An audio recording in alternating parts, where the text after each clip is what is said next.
La mondialisation est un processus historique qui est le fruit de l'innovation humaine et du progrès technique. Elle évoque l'intégration croissante des économies dans le monde entier, dans les dimensions culturelles, politiques, environnementales et économiques. Aujourd'hui, il y a des faits qui poussent à se questionner. Avec la Covid-19 par exemple, la crainte de la contagion et les mesures de confinement appliquées dans le monde entier ont poussé au repli sur soi et à l'autosuffisance. Alors la Covid-19 aurait-elle réussi à tuer la mondialisation ?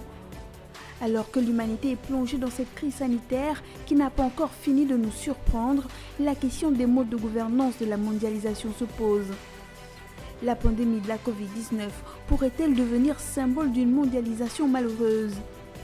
Le monde doit-il aller vers la démondialisation, disons, du chacun pour soi ? Ou bien peut-on gouverner la mondialisation de telle sorte qu'elle soit solidaire plus qu'économique ? Les questions ne manquent pas.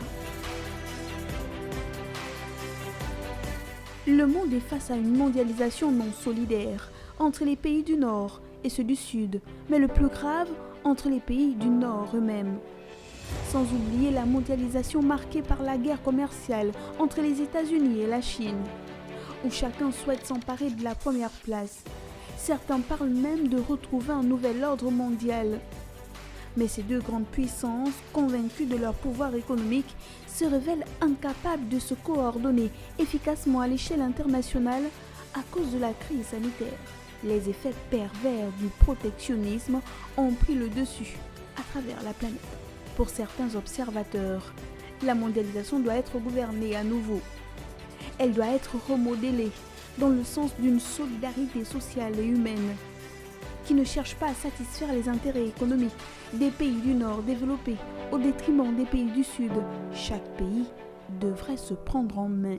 Il est temps que des pays, que des nations, que des continents comme celui de l'Afrique se prennent en main et se responsabilisent. Alors là, oui, la mondialisation doit être mise en question et on pourrait dire que parmi les défis que cette mondialisation impose ou les défis que les nations imposent à cette mondialisation, il y a, sans pour autant tomber dans un protectionnisme absolument délétère, mais il est temps que certains pays, que ce soit les pays du Sud bien sûr, mais également d'autres pays, se prennent en main et à ce moment-là, réinventent autre chose, un autre modèle économique que la mondialisation. Au-delà de tout, c'est incontournable. La Covid-19 constituera l'occasion de gouverner les économies des pays développés vers une mondialisation solidaire, égalitaire et équitable pour le bien-être de l'humanité et adopter les règles pour un développement durable face aux différentes pathologies à l'avenir.